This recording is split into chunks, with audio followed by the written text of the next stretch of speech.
We continue our knowledge sharing mission through a series of interviews with marketing leaders from all over the world, and we're thrilled to have Sid with us today. Hi Sid, how are you doing? Hi everyone, I'm Siddharth Asokan. I'm the Chief Marketing Officer at Softwire. So first of all, tell us about your company. What does Softwire do?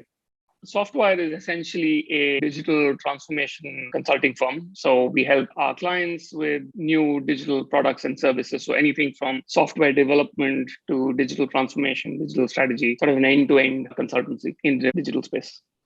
Within Softwire, what is your role there?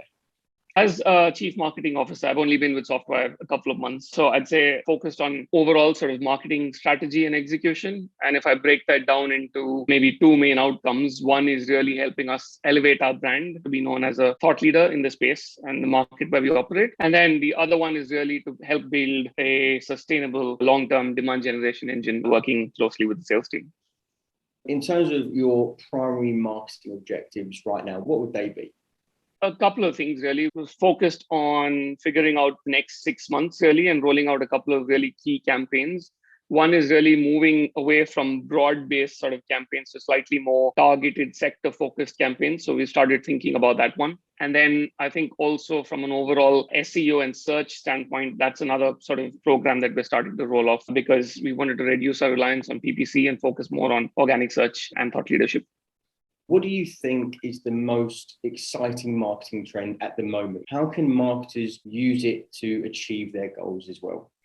I think one of the things, and I'm curious about this as well, because given that physical events have gone away, they're starting to make a re-emergence again. It'll be interesting to see how marketing teams and event organizers sort of balance that blend between physical and digital. I've heard of some people trying to experiment with technologies like virtual reality and AR and stuff like that. So I think that's pretty exciting if you talk about events in that space.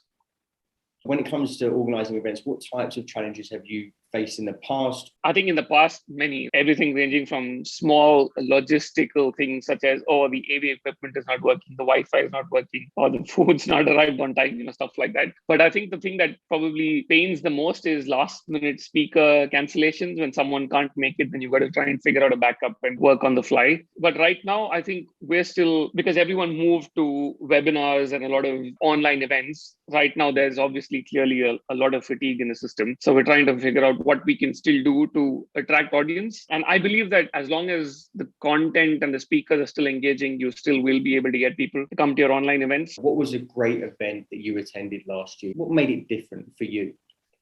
For me, I attended a couple of online virtual roundtable type of discussions. More than anything else, there wasn't any fancy sort of tech or anything like that. It was just the quality of interaction and being able to exchange thoughts and have an open discussion with peers from other companies or other industries. So I think it comes down to the basics, really, in terms of the peer group and the interaction that you have. Because then you've made a connection with someone and then you've continued the conversation later on, even after the event. So I think those ones were really, really fulfilling. As a marketer, how are you trying to combat virtual fatigue? I don't have a perfect answer yet. We're still in the process of trying to figure it out. But I think if you go back to content marketing, the basics, trying to give people small tidbits of information and breaking it out. So if you have an event, it's really short and snappy, like 30 to 45 minutes. Don't make it longer than that. Try and think about times or send the recording to people. I think just the basics, doing the basics is still critical. And if you're able to get a really, really big name speaker or a crowd puller or even a topic that's interesting, I think people will still come for those events. What's one piece of career advice you've received that's been particularly valuable to you as a marketing leader? This one's held me in good stead. Someone said to me a few years ago that if you're leading a team, it's all about the people. So make sure you've got a great team dynamic and taking time out to coach people, make sure you have the right people in the right seats, in the right roles, genuine interest in them. Because if you work on your team and you fix your team, as a team leader, everything else just falls in place. And you don't have to worry about the small little details. I think your team will take care of you if you take care of them. Even in my new job here at Softwire, it's all about figuring out the team dynamics and the team roles and making sure that they're happy in their roles. I think that really does bring us to a close. It's been an absolute pleasure speaking with you, and I look forward to the next catch up. Thank you. Thanks a lot. Thank you.